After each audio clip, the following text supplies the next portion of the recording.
He's my tech guy. I just sit here and talk.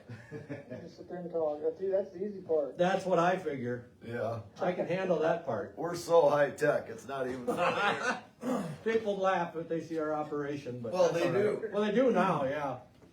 Well, we kind of hide a few things so they Yeah, can't we see do. it all. All right, let me get. Yet, All right, I think we're actually ready. okay, you're ready. All right, Tom, I'll let you introduce Okay. them. Here we go. All right, we're back at Hoagie's Garage, and we got Paul McMahan on with us tonight. How you doing tonight, Paul? Doing good, guys. Thanks for having me on the show. Hey, Yeah, thanks for coming on the show. Absolutely, it's definitely our honor to have somebody this awesome on our show. So, Start out just a little bit about yourself, Paul. Married, kids, such on, so forth, grandkids. What do we all got going on? Yep, I've been married to my lovely wife Jan for it'll be 32 years here come February 13th. Oh, look, I got the year, the date, and everything. You're way ahead of me. I'm pretty good. I did this because of Valentine's Day. It always reminded me when my anniversary was coming up. See, So I never forget that way. I remember mine because I got married on 410, and that's a shotgun gauge. So that's how I try to remember mine, but I forgot it last year. So I caught a little static on that. Yeah. So yeah, and then I got my son Braden. He's a 30-year-old school teacher. And then my daughter Kylie is she's 26 and finishing up her master's degree in college and gonna be a therapist. So got 3 grandkids that I love to death and enjoy being at home with them now. And grandkids are a lot of fun. I just got a new one a week ago. And my newest is 4 months old, so really taking it all in, having a lot of fun with him right now. yeah, that's absolutely awesome. Where is home? Where are you in the world? I am just outside of Nashville, Tennessee, in Hendersonville, Tennessee is where I live. It's home of Gambler Chassis. Okay, Oh, there you go. perfect. So you missed the snow then. You're far enough north to miss the snow. This week, yeah, we had it last, I guess it was maybe a week and a half ago on a Friday. We got 4 or 5 inches, but nothing too major. Nothing like what you guys get up there. Well, that's funny because we haven't got anything this year. I mean, literally, I thought they said 4 inches since November we've gotten total. There's nothing. Well, we had a little flurry come through now, or a squall. So there's a dusting of snow that you can see on the ground right now. That's all we got. But Wow. Saturday, Sunday, Monday, we were at about 40 below wind chill, 30 to 40 below wind chill. So it was nasty. It felt like winter, just didn't look like it. I woke up this morning and it was 8 degrees here, and I was like, it's too damn cold. Oh, hey, just since we're talking cold weather, what's the coldest race you've ever raced in? That's just kind of really off the wall. I would probably say it was probably in Screven, Georgia, 2012 roughly. It was so cold the track froze. Oh damn! It literally laid rubber, but just below where the track still had some grip on it, it froze. And I just remember Tony Stewart won that night, and the track was frozen, but it took rubber. It was the most oddest thing I've ever been in my life. Yeah, That's got to take a little bit for an engine tuner to get things to run right when she's that cold. Yeah, definitely. I broke the crank qualifying, so I was done early, so I did a lot of standing around in that cold. That's why I remember how cold it was. Didn't have to worry about untying the fire suit and wrapping it around your waist or nothing that night. No, nothing like that. Yeah, no kidding. Well, Paul, why don't you just go back? When did you actually get involved in racing, and why did you get involved in racing? Well, I got involved in racing. Well, it's been in my family. My grandfather raced midgets out in California back in before the war and right after the war. And then he started building quarter midgets, and my mother and my uncle both raced quarter midgets. And then my uncle went on to race sprint cars, and when I turned 5 years old, when I started racing in 1976, I started racing quarter midgets, and that was just something, we did every Saturday for forever.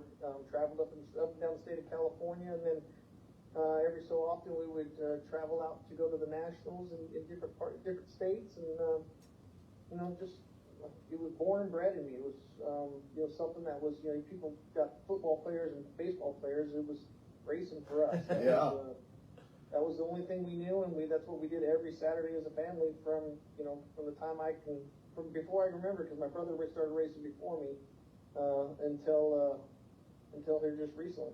So, if I can ask, those quarter midgets back then, if you can remember, or somebody told you at some point, how big a motor were in them things back then? Because you said you were what, 5 or 6?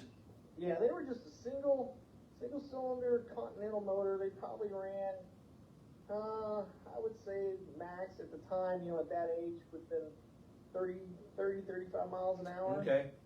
And then, as you got older, you moved up into classes, which you got into like, the fastest we had back then would have been a AA class, which probably went about 60 to 70 miles an hour, maybe. Okay. Yeah, that would be moving right along, though. Yeah, that's going. Not compared to later on in your career, but. As a 10-year-old kid, and you're running around there that fast. It's pretty. I don't know. I really don't know how to explain it. It was something that I've done, so I didn't really notice the speeds at the time. Yeah. It was just something we did. Yeah. So, from what I know, you kind of were restricted because of age from moving up too quick. So, Exactly. how did you keep going and finally get into sprint cars?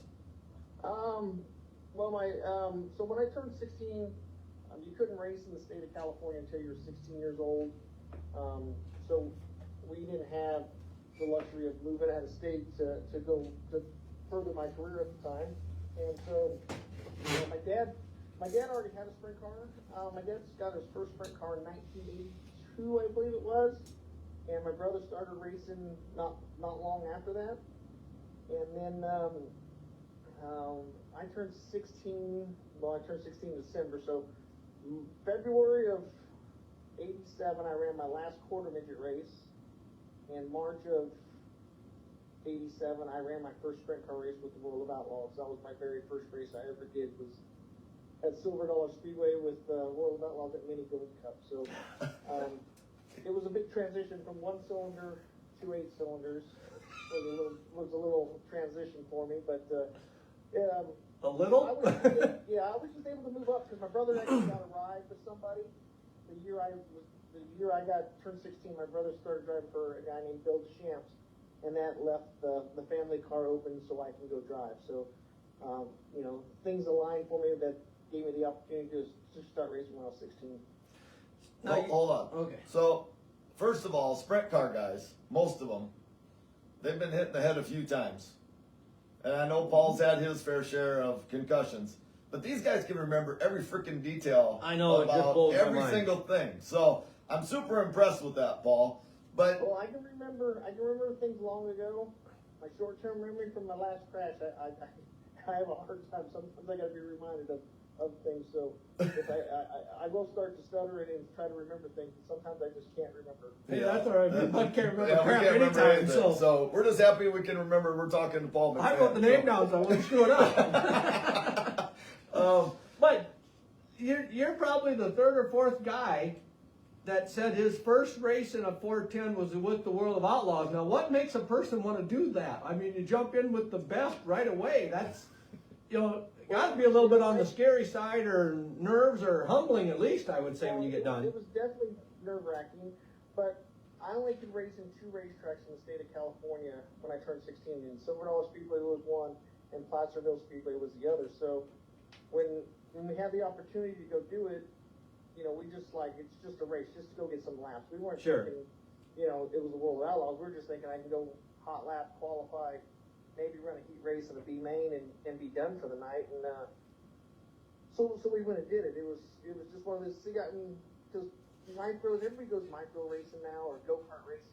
We didn't have none of that when I was a kid.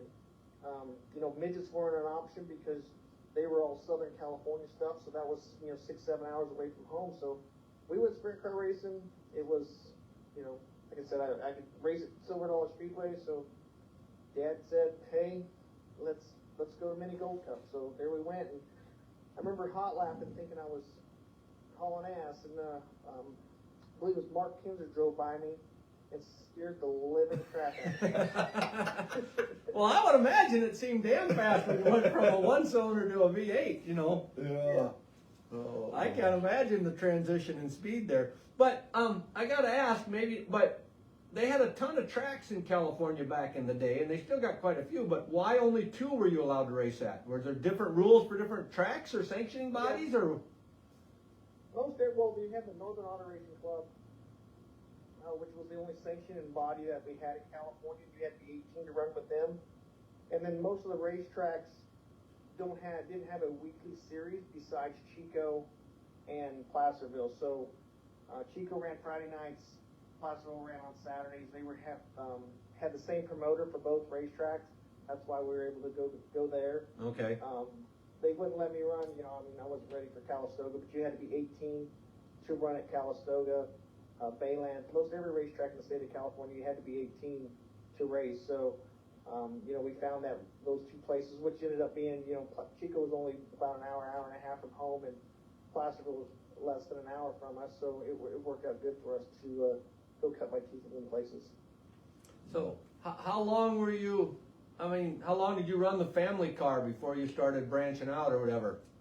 I drove for the family car for 3 years, and then so 1990 I got my first ride for a guy named J.K. Brown, and we were getting ready. It was the first car I got to put together, brand new from start to finish, and we got a used Gertie engine from somebody back in the Midwest, and we're getting ready to go racing, and there was something happened with the magneto in shipping, and so we weren't going to race for a few weeks, and I ended up going to an outlaw race, and Johnny Herrera needed some help, so I actually took part of the year off in 1990 to go outlaw racing with Johnny Herrera to learn some things, because I really didn't know a lot about the race cars.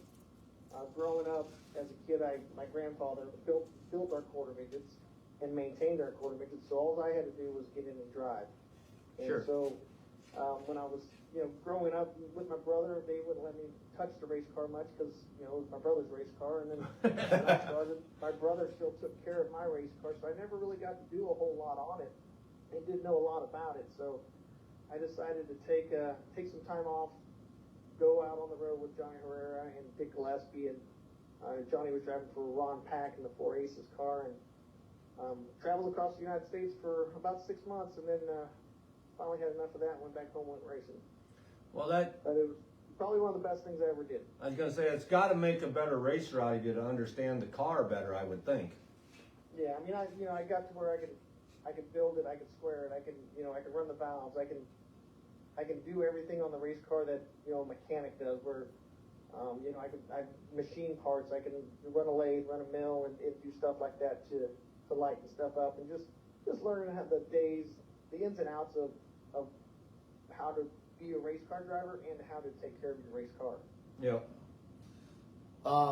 So I'm going to steal a few things off of your podcast, YouTube thing you did with David Gravel back in, I don't know when it was, 23 maybe? But, Something like that. yeah, but, it sounds like you jumped from team to team quite a bit. You kind of set a goal of making it to the Outlaws by the time you're 25, and you just barely squeaked that in.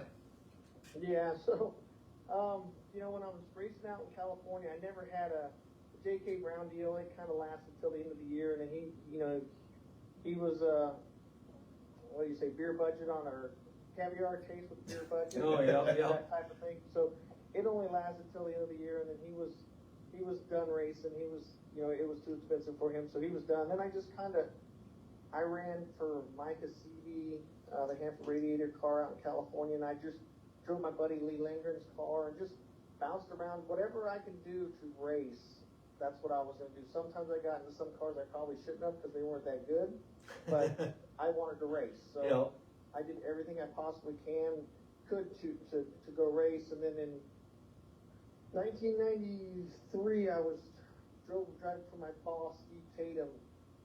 We just built a 360 for Jonathan Allard, who was going to drive it because he just turned 16. And so the first race, Steve wanted me to shake it down and go race it out at Chico. It was just a 360 motor, but it was racing against the 410s. And, went out there and I was like fourth quick, and I ended up running fourth in the feature with the 410s and passed Randy Tyner that was driving for Clyde Lamar in the Tri-C Engines car. I went into work on Monday, and Steve told me that Clyde was going to give me a call to drive his race car, and I was like, yeah, whatever. You know, that's the best car in California. I mean, I've won, you know, some local races, but I haven't done nothing to deserve this ride. And lo and behold, on a Tuesday or Wednesday afternoon, the phone rings at work, and Steve comes out and hands me the phone, and sure enough, it was Clyde Lamar offering me the ride in his race car, and that changed the whole trajectory of my racing career. We went out and won a lot of races in California from the get-go, and then finished second in points to Brent Kading 2 years in a row, and then in '96, I was, you know, leading points, already won 8 races out of the 12 we had, and the Beef Packers deal came available to Joey Salvana, quit that to go drive for Gary Stanton, and that was my first opportunity to go outlaw racing. And I always told my wife, if I don't make it before I'm 25, I'm done. And so thank God I had 6 months left before. So, what a suck to have to quit at that point. Yeah, so I got my opportunity to go outlaw racing with Dennis Roth, and you know, things, you know, it's just a crazy, my story is so crazy because it was, you know, I went for Dennis Roth, and I finished the '96 season with him, started the '97 season with him, and I wanted to run for Rookie of the Year with World of Outlaws. And our deal was if I was in the top 10 in points, we'd stay out on the road. We were somewhere about June. It was earlier, it was before June. It was like end of May. We're out in Nebraska, I think we were, and my mechanic came up and sat in my motorhome across from me and my wife, and told me that Dennis was going to go home to run Dirt Cup, which is a big race out in California. Yep. That wasn't something I wanted to do, so he said if I wanted to stay out on the road, I'd have to find another ride. So I started calling around and got a hold of Gary Stanton with the Mopar car, and he offered me the deal. And I remember being at Beaver Dam, Wisconsin. I was locked into the main event already. I made it through my heat race. I don't remember exactly where I was starting, but I was in the top 10, I believe. And I went to go get in the car after the B main, and Mark looked at me and says, "What are you going to do?" And I asked him, "Well, what do you mean? What am I going to do?" He goes, "You going to go drive for Stanton, or you staying with us?" I said, "Well, what are you guys going to do?" And they said, "Well, we're going home." And I said, "Well, I guess I'm going to go drive for Gary Stanton." So that I quit there and went to Stanton, and you know, it's just I need to write a book, to be honest, all my stories, because it's crazy how my life turned and, you know, intertwined. Because all I wanted to do was race with the World of Outlaws. I wanted to race with the best in every day. So '97, I ran the rest of the year with Gary. Got let go at the end of '97 because they wanted to hire Daniel Lasowski. Found that out by going up to Gary Stanton's hotel room door, getting ready to knock, and I hear him offering the ride to Lasowski. So I figured I was fired. So I just went down, grabbed my seat, and left. Never spoke to nobody, and went home and drove for John Boy out in California. Started '98, won a couple races, and then about I guess it was about right around June again, Gary called me, told me you know, that he wishes he would have talked to me better, or you know, he was upset he let me go basically, and asked if I'd come back and at least finish the year in '98 for him, and let me know that, yeah, you know, I'm going to finish the year, but at '99 the Mopar motors are going to Mark and Carl Kinzer, so I was like, you know, got to be out on the road to. If I want to be there, I got to stay out there no matter what. So went back and drove for Gary, and that was the end of '98. And '99, I didn't know what I was going to do, and I got the ride with Warren Johnson in the U2 car. And we kind of ran a little bit of the All-Stars. We ran the Gum Out Series the first year they had that. 2001, we ran the Outlaws. I don't think we were completely ready for the Outlaws at the time, but we went and did it. Won my first race with the World of Outlaws with the the U2 car at Sedalia, Missouri in 2001. And then 2002, Warren was diagnosed with cancer. So we kind of stayed around home and did some stuff there. Just ran, a true outlaw schedule, I guess you'd say, as they say nowadays. And then, so I was kind of into that. And then 2003, I don't remember who I drove for in 2003. Oh, 2003, I started the year with the Miller rigging car out of Ohio to run the All-Stars. And then the Selma Shell deal came available about, May. And so I jumped and went to that to be back so I could be back out on the Outlaw deal again. And so I finished that part of that year out. And then we ran 2004 and 5 with the Selma Shell. 2006, I switched over to Tony Stewart's number 20. Drove that from 6 to 7. Got let go from there. Went and drove for Rick. Started the year with Rick Ferkel running the All-Stars. Left there to go drive the Casey's General Store car. At the end of 2008, got let go at the end of the year on that one. And then 2009, I went and ran the ASCS National Tour with a startup team out of Memphis, Tennessee. Probably the hardest time I ever had in a race car. Because you're not ready. I think we raced maybe 18 times, trying to make a living. Mm-hmm. Doing that wasn't very easy, but we made it. And then 2009, 2010, I was getting ready to run the All-Stars with Tom Book in the 13 car, and Cody Dara got hurt. So that put me in to drive the 91 Great Clips car at Casey Kane Racing. Finished the year with that, and then the next year Casey put a deal together with Beef Packers and me and kept my team together that was already at KKR. We maintained everything at KKR for 2011. 2012, I just ran a hit and miss schedule, here and there. Tom Booth, Brian Grove, several others I drove for that year. And then in 2012, I got hired by CJB Motorsports and had a fantastic 3 years there. And 16, 17 went to Destiny Motorsports, which was tough, but Rick Rogers gave me everything he could to make it successful. It's just his money got tight and couldn't do it no more with he couldn't do it more the way he wanted to, the way we needed to. So we moved on from there and then went back to Boot from 18 to 2020, ran the All Stars, and then 21 started with CJB Motorsports, just a hit and miss, and then Brent Marks quit. Put me on the All-Star deal for the rest of the year, and then I got hurt at Knoxville, Iowa, and that's pretty much where my career ended. That's a lot of different teams. How many career wins do you have with the Outlaws? 28, 27, 28, something like that. I don't even know, to be honest. That's a good number, It though. was more than 25. Yeah, that's absolutely awesome. So, like I said, I'm going to go back to the gravel show here a little bit. And I don't remember if it was with Cody as your crew chief or what it was, but the story was something like you went to the track and they said, all right, push your stuff in. And you said, this is our stuff. We don't have a spare tire. We don't have a spare anything. So, tell us, if you remember the story I'm talking about. I remember that one. I was just telling that story just the other day at Chili Bowl, so that was fresh in the old brain bucket right now. Yeah, tell that story.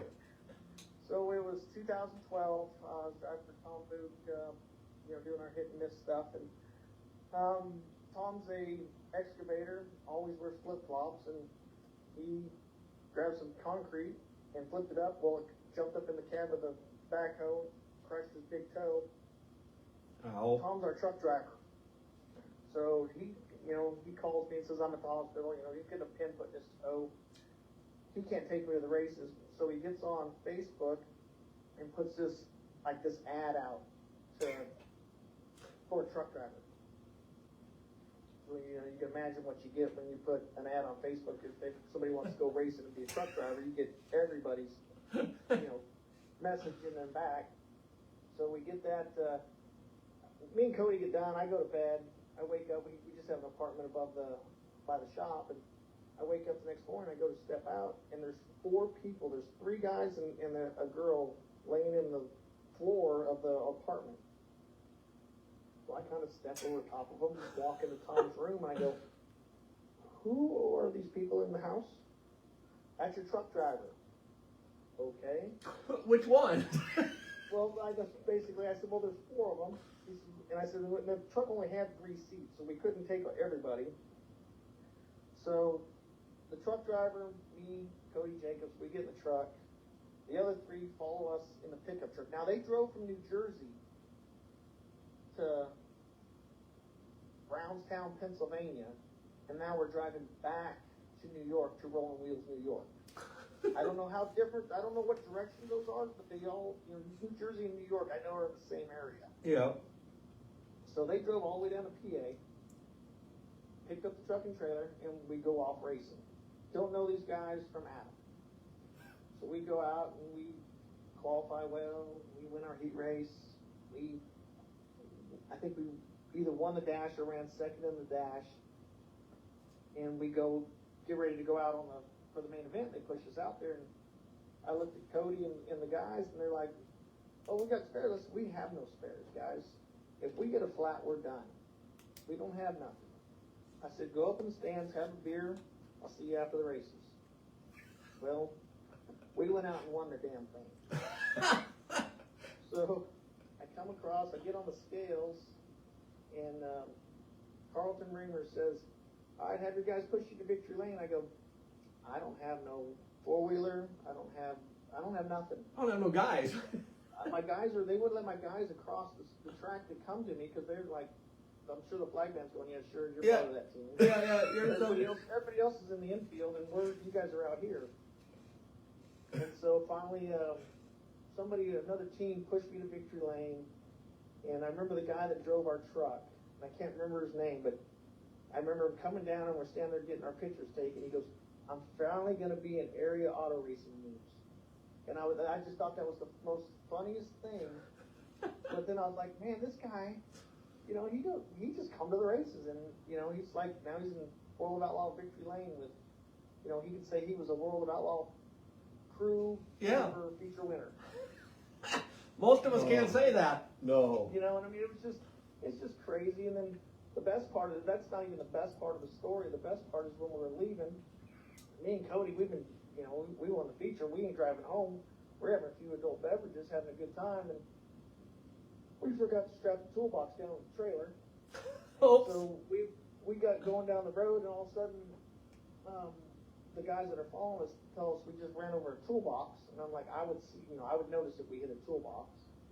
They're like, well, we're gonna pull over and get it. So I was like, all right, we'll pull over. I said, I gotta go to the bathroom anyways. Got a few too many beers in me. So we pull over, and I get out of the truck, and the side door's swinging. Well, it was our toolbox that fell out the side of the trailer. We forgot to grab it down, so it rolled forward, hit the handle, unlocked, and the handle twisted towards the front of the trailer. And then we made the left-hand corner. It went slinging out the side door. Oh my gosh. Yeah. Great story. So, got a mess.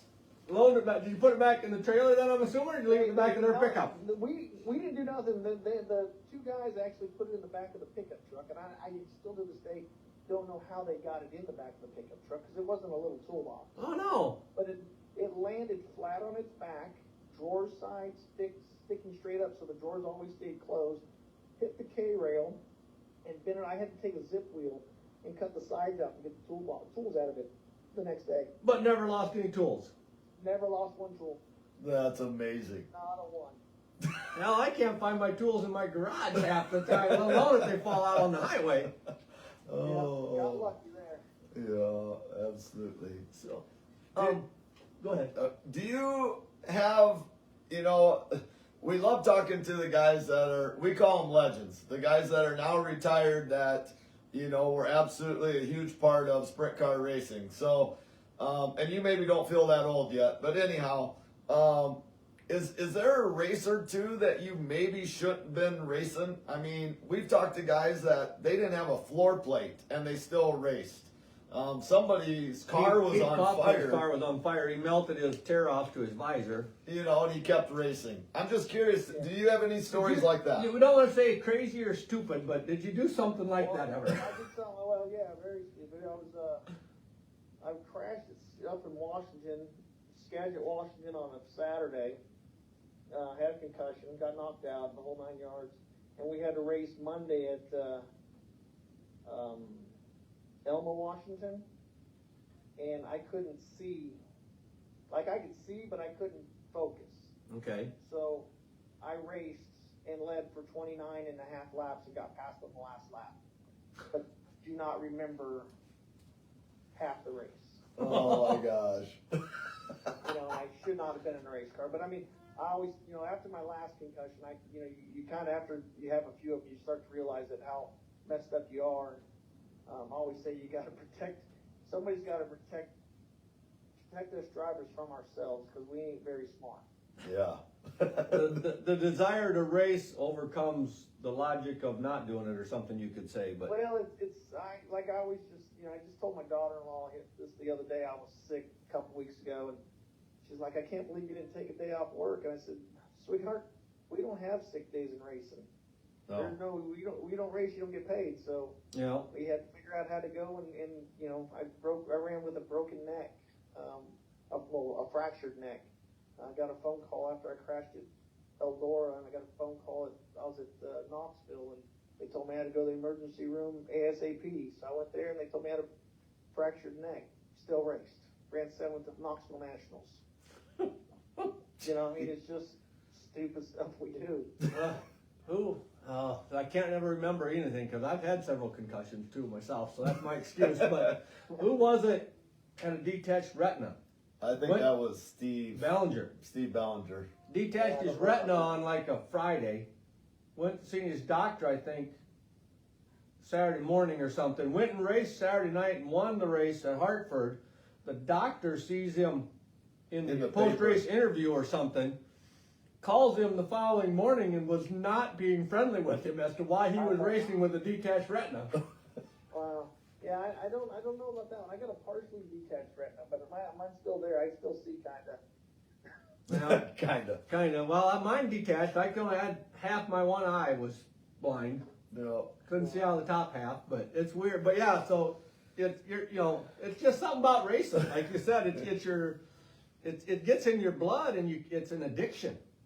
Yeah, it's a drug that, you know, that's legal, I guess. I mean, I've never done drugs, so I don't know what it feels like, but that's the closest thing I can think of being a drug addict is driving a race car, because there's no better high than that.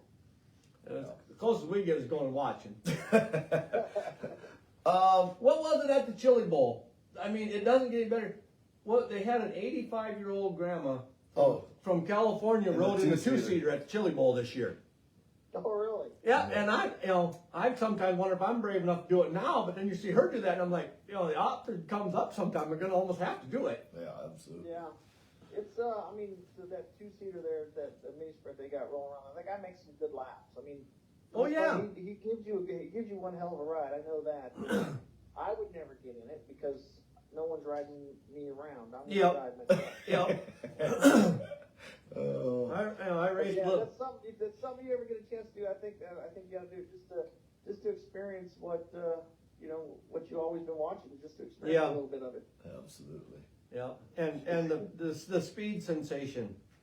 I've told this story before too, but we used to race go-karts out here with Fulkinses on their farm, and a buddy of mine was out there, and we're maybe going 25 mile an hour, but your butt's an inch off the ground, so it seems fairly fast as you're going. Yep. And my buddy's like, God, it looks so slow. And so I threw in my helmet and I said, well, make some laps. And I bet it was 10 laps before he dared step the foot feet down. And the guy was a driver. I mean, he wasn't a racer, but he drove truck. I mean, it wasn't like he ain't been down the road before.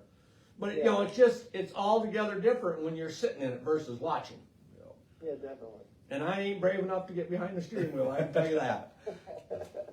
So it's not very cheap to just jump behind one either. So yeah. So what are some of your favorite tracks that you raced on? Is it the obvious Knoxville and Eldora, or do you have some others? Yeah, those are the two obvious ones. I mean, everybody loves Knoxville and Eldora, but my favorite, like, short track bull ring would have been Grand Forks and Hobstadt, Indiana. You know, Grand Forks was one of them racetracks, you know, you're ripping around there 9-10 seconds, and I always tell everybody you can be leading at Grand Forks on one lap, be running 10th the next lap, and you can be back in the lead in a lap later. It's just, there's so much going on at that place, and it's so technical that it's one of the most fun racetracks to race at. And then Hobstadt, Indiana, is just one of the places I had a lot of success at.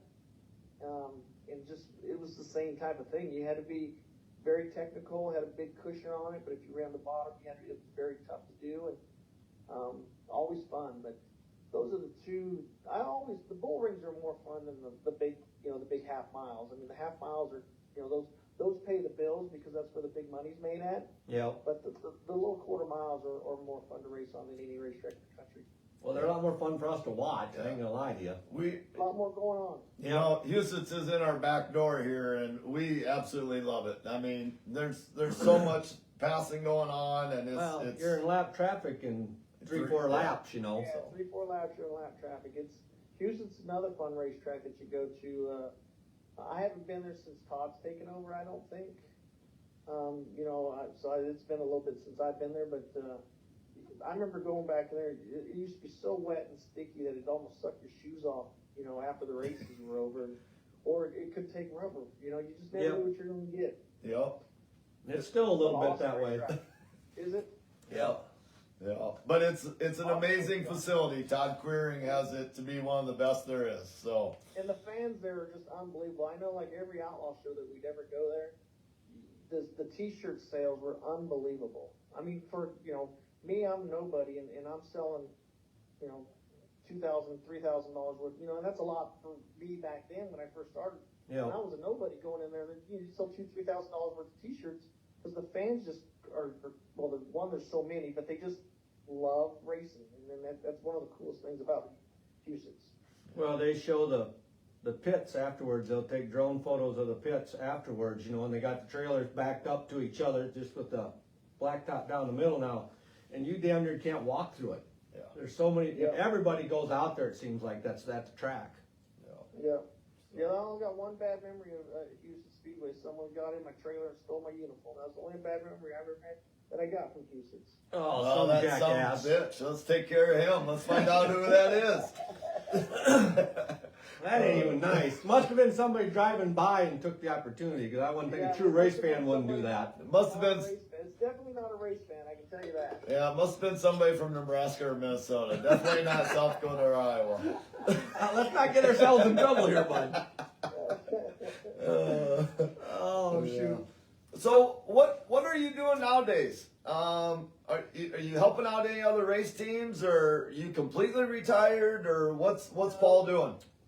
So I work at Quick Car Racing Products. It's a racing company here just outside of Nashville in Lebanon, Tennessee. I build, you know, we build gauges, we build wiring harnesses for like all the late models and modifieds. It was just something that, you know, my whole life has been around racing, so I needed to be involved in racing somehow, and this job kind of fell in my lap. You know, I was doing bookwork one day, and I ordered gauges from Quick Car, and they got drop shipped from me, and I was like, where's Lebanon, Tennessee? You know, found out it's 20 miles from my house, and called them up to see if they'd want to work with my partial schedule that I was doing at the time. They said yes, and you know, worked out really well for me to still be involved in racing. And then this year, I'm going to be out on the road a little bit, not every week, but occasionally helping Brenham Crouch at the CJB Motorsports number 5 car. So Okay. going to go out and be a mentor, driving coach, you know, just a guy that Brenham can talk to, and, you know, hopefully speed up his learning curve and help him not make the same mistakes I made, you know, at that age. So Sure. really looking forward to that. To be a part of a team is, you know, it's cool, because like when I go to the race and, you know, I'm working, you know, once the races start, I'm just a race fan, and I haven't figured out how to be a race fan yet. A good race fan, let's do that way. Yeah.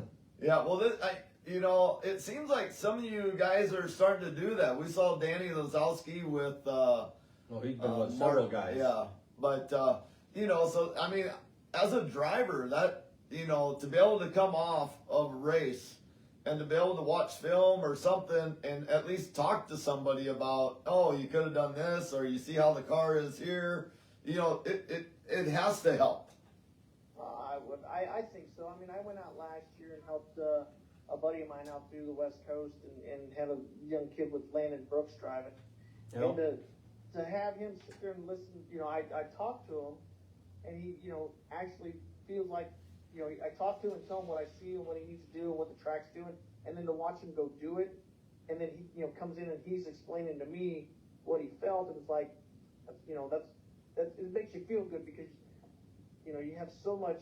I don't know how much knowledge I have. I'm not the smartest guy in the world, but I've been around the block a few times to understand, you know, and been to a lot of these racetracks enough to know the characteristics of what their tendencies are, and to, you know, where a kid doesn't have to go out and try to, you know, lap after lap after lap make mistakes. He can get his learning curve sped up. I think there's a market in there, and hopefully that I can really help Brennan this year and the CJB guys out. He's not going out there totally blind or whatever you could say. You know, he's got an idea of things. He's just got to apply what you're telling him.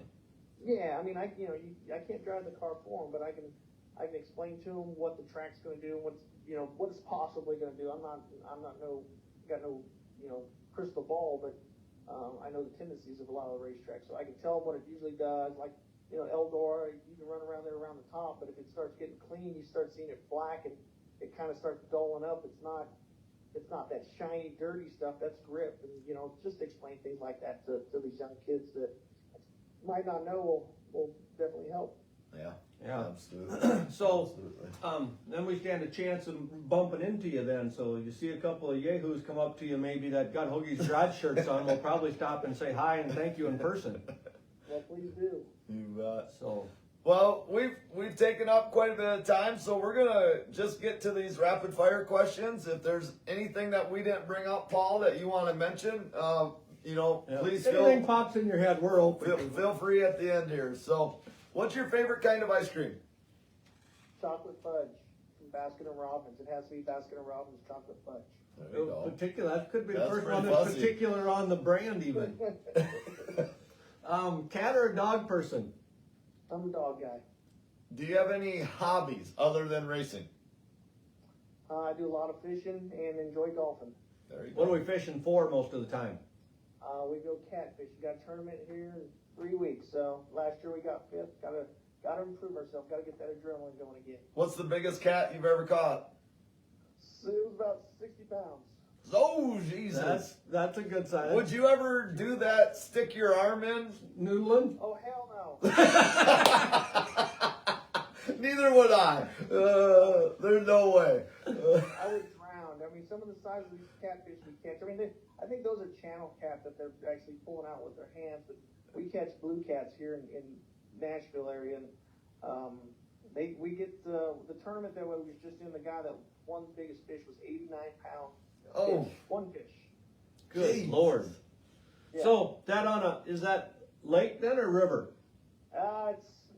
It's the Cumberland River on Old Hickory Lake, or Old Hickory Lake on Cumberland River, however you want to say it. Okay. So I don't kind know of both. I don't know how I mean, there's plenty of barges coming down the river, so I'm saying it's a river, Yep. but everybody calls it a lake.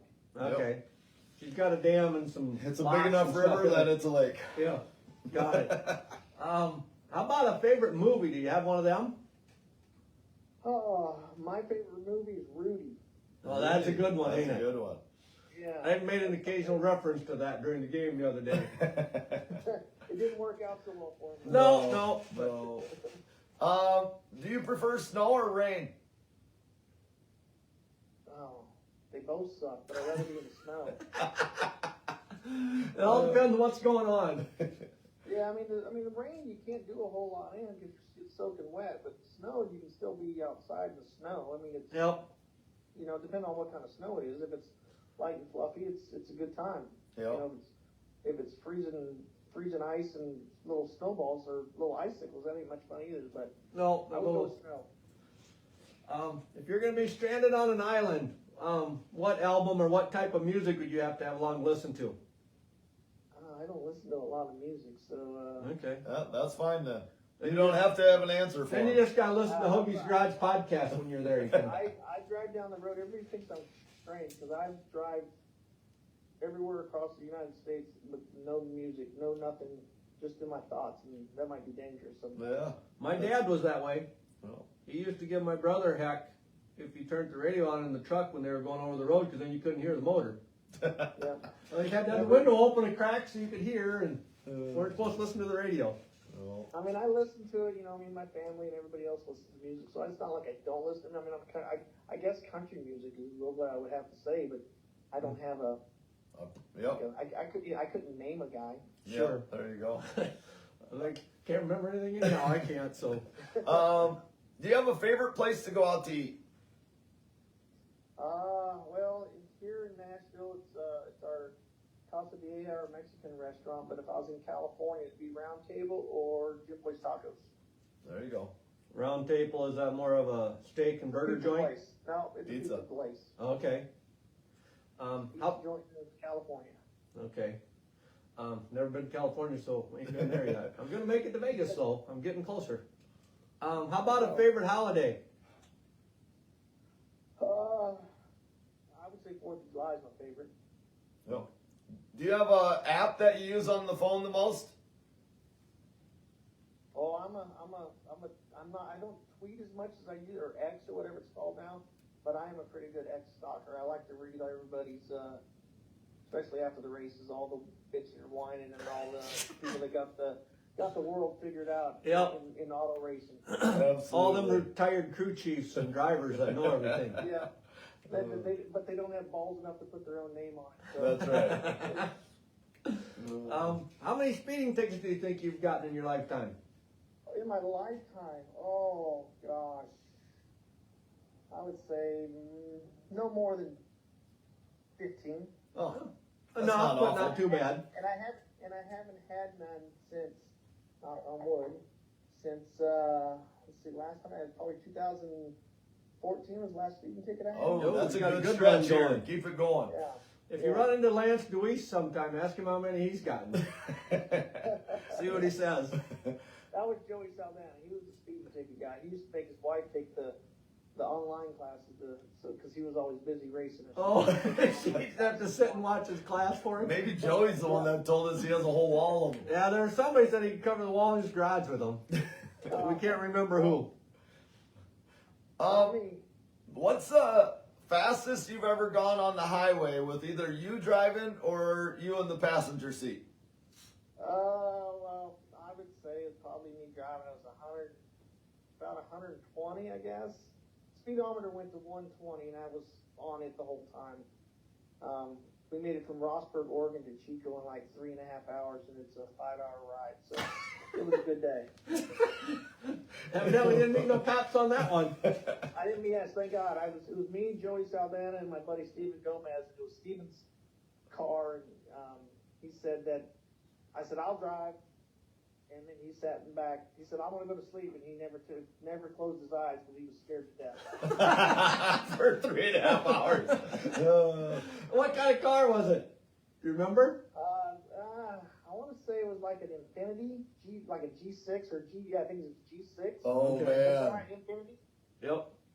Yeah, so it was. I mean, it was. You know, we're going through like coming down the mountains through Shasta and all that. I'm tired. You know, there ain't a soul on the road, so I'm like making the apex, big wide turns Yep. in, Drifting in, drifting out. Yep, just letting her roll. Well, that's awesome. Pull her right out to the white line on the other side as you're coming out of the corner. And then my grandfather always said, "A straight line's the fastest way through a corner is a straight line." So if I can get it to where I can be just straight and never have to turn, that's what I tried to do. That would have been a ride. What is your favorite drink or go-to beverage? Well, I'm a Coors Light guy normally, but I really got into it's called a dreamsicle. It's orange vodka, whipped vodka, triple sec, a splash of orange juice, and some 7-Up. It tastes like them old Remember the push-ups? Orange sherbet. Push-ups? Yep, absolutely. Yep, the push-ups, yep. That's exactly what it tastes like. Well, that could get a guy would in be trouble. dangerous. It gets ugly in a hurry. We might have to re-listen to this and write that down and try it someday, bud. It'd take you and me about one. We can share one. If you had all the money in the world, is there a car, a pickup, a boat, anything you've always dreamed of owning? 68 Camaro. There you It's go. a good one. That's awesome. That's awesome. So, well, Paul, that's all we got for you. This has been an absolute blast for Tobe and I. We really appreciate your time. It's just awesome to be able to chat to you guys and just hear your stories. They're just so fun for us to hear. Well, I appreciate you, thinking of a old has-been like myself and having me on your show. I really appreciate it. Oh, these are the most fun, I can tell you that. Before we hang up on the podcast, I got to smart off the Snow a little bit. Oh. Snow Giddings, we become friends with him, and he sent a little thing out, said, welcome back, fellas, or whatever, and we just took last week off Snow. We didn't want to steal any of your thunder while you were at the Chili Bowl. Yeah. See what he's got to say about that now. There you go. All right. Well, thanks again, Paul, and wish you the best this year with Brennan. All right, guys, I appreciate it. If you're at a racetrack that I'm at, please stop by and say hello. Oh, we definitely will. All right, guys, thank you. See Take ya. care. Bye-bye.